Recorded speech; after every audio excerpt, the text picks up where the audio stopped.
आज हम इस बहुमूल्य कहानी से जानेंगे कि जीवन में गलत काम करने से कैसे बचें, क्योंकि आज जो हम करते हैं उसी का परिणाम भविष्य में देखने को मिलता है।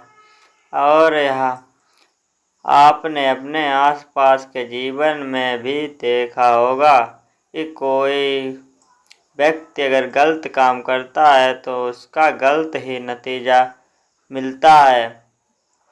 तो शुरू करते हैं कहानी शुरू करने से पहले मेरे चैनल को सब्सक्राइब कर लें और बेल आइकन को भी दबा दें ताकि हर वीडियो आपके पास पहुंच सके। कहानी का सारांश है, सच्चा शिष्य कौन। नारायण पंडित अपने समय के विद्वानों में सबसे अधिक विद्वान और पूजनीय थे। नगर के बाहर जंगल में उन्होंने अपना आश्रम बना रखा था, जिसमें दूर दूर से विद्यार्थी पढ़ने आते थे। पंडित जी के आश्रम में कोई प्रकार का भेदभाव, ऊंच नीच नहीं होता था। राजा का बेटा हो या फिर किसी गरीब का बेटा, सबको समान शिक्षा दी जाती थी। पंडित जी की एक पुत्री थी जो तेजी से युवावस्था की ओर बढ़ रही थी।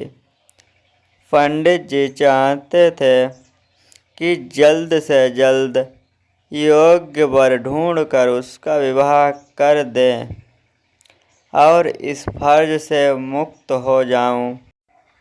उनकी बेटी बहुत ही सुशील और बुद्धिमान थी। पंडित जी ऐसा ही नेक और बुद्धिमान युवक उसके लिए ढूंढना चाहते थे। एक दिन पंडित जी के मन में विचार आया, क्यों न मैं अपने सभी शिष्यों की परीक्षा लूं और जो सबसे अधिक बुद्धिमान होगा उसके साथ मैं अपनी बेटी की शादी कर दूंगा। दूसरे दिन पंडित जी ने अपने सभी शिष्यों को बुलाकर कहा, देखो शिष्यों, मैं एक परेशानी में फंस गया हूँ। उनमें से एक शिष्य बोला, कैसी परेशानी गुरुदेव। तब पंडित जी ने कहा, देखो शिष्यों, मेरी बेटी अब विवाह के योग्य हो चुकी है। मैंने आज तक कोई भी अपने पास धन इकट्ठा नहीं किया है और विवाह के लिए आभूषण और वस्त्रों की ज़रूरत होती है। अब शीघ्र ही मुझे उसका विवाह करना है, जिसके लिए वस्त्र और आभूषण चाहिए। शिष्य बोले, इसमें चिंता की क्या बात है गुरुदेव, आप मुझे आज्ञा दीजिए। मैं एक राजा का बेटा हूँ, आपकी आज्ञा से मैं बहुत सा धन ला सकता हूँ। किसी ने राजा का बेटा बताकर धन लाने की आज्ञा मांगी तो किसी ने सेठ का बेटा बताकर धन लाने की आज्ञा मांगी, लेकिन पंडित जी ने किसी को धन लाने की आज्ञा नहीं दी और कहा कि ऐसे तो मेरी इज्जत मट्टी में मिल जाएगी और लोग क्या कहेंगे कि पंडित जी ने अपनी बेटी की शादी भिक्षा मांग के की है।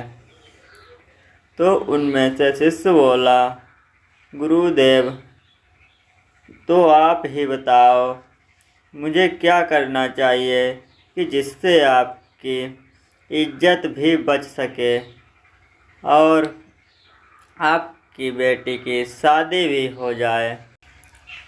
गुरुदेव बोले, देखो शिष्यों, हमें कोई ऐसा रास्ता तलाशना होगा कि जिससे सांप भी मर जाए और लाठी भी ना टूटे। तुम सब थोड़ा थोड़ा सामान जहाँ तहाँ से चुरा कर लाना, मगर याद रहे इस बात का किसी को पता न चले, यहाँ तक कि दाएं हाथ से चुराया गया सामान बाएं हाथ को भी न पता चले कि क्या चुराया गया है। यह चोरी बिल्कुल गुप्त होनी चाहिए, इस तरह से मेरी लाज बच सकती है। सभी शिष्यों ने कहा, आप चिंता ना करें गुरुदेव, ऐसा ही होगा। सभी शिष्य अपने अपने प्रयास में लग गए। जो भी शिष्य कोई भी वस्तु चुरा कर लाता, वह चुपचाप पंडित जी को दे देता। पंडित जी हर शिष्य की चुराई हुई चीज अलग रख देते थे और कुछ ही दिनों में पंडित जी के पास बहुत से आभूषण और वस्त्र हो चुके थे। कुछ दिन गुजर जाने के बाद सभी शिष्य कोई न कोई वस्तु ला रहे थे, लेकिन धर्मसेन नामक युवक आज तक कोई भी वस्तु नहीं लाया। एक दिन सभी शिष्यों को एकत्रित किया और बोले, धर्मसेन, मेरे सभी शिष्यों ने कुछ न कुछ लाकर हमें दिया है और आज तक तुमने कोई भी वस्तु चुरा कर नहीं लाए। क्या तुम नहीं चाहते कि मेरी बेटी की शादी अच्छी तरह धूमधाम से हो? धर्मसेन ने कहा, चाहता हूँ गुरुजी, दिल से चाहता हूँ। तो तुम आज तक कोई वस्तु चुरा कर क्यों नहीं लाए? धर्मसेन ने कहा, गुरुदेव, आपकी कुछ आज्ञा ही ऐसी थी कि जिससे मैं कोई वस्तु चोरी नहीं कर सका। क्या मतलब? नारायण पंडित पैनी नज़रों से उसकी ओर देखने लगे। अन्य शिष्य भी उसकी ओर चौंक कर देखने लगे कि ये किस आज्ञा की बात कर रहा है। गुरुदेव ने स्वयं चोरी करने के लिए कहा था, फिर यह किस आज्ञा की बात कर रहा है? गुरुजी, धर्मसेन ने कहा, आप ही ने तो कहा था चोरी करके लाना है, लेकिन इस चोरी का किसी को पता न चले, यहाँ तक कि दाएं हाथ से चोरी की गई बाएं हाथ को भी न पता लगे। हाँ, कहा था, इसमें क्या परेशानी? गुरुदेव, आप ही ने तो मुझे सिखाया है कि ईश्वर सब जगह है, इसीलिए मैं यह चोरी ईश्वर से गुप्त कैसे करता। तो मैं यह सोचकर बार बार चोरी करने का प्रयास करता और फिर वापस लौट आता। इसी कारण मैंने आज तक कोई भी वस्तु नहीं चुराई है गुरुदेव। धन्य हो तुम, धन्य हो। गुरुदेव ने सब शिष्यों के सामने धर्मसेन को गले से लगा लिया और पीठ ठोंक कर शाबाशी दी और बोले, तुम मेरे सच्चे शिष्य हो। गुरुदेव ने अपने शिष्यों से कहा कि हे मेरे आज्ञाकारी शिष्य, मैं आज तुम्हें एक और शिक्षा देना चाहता हूँ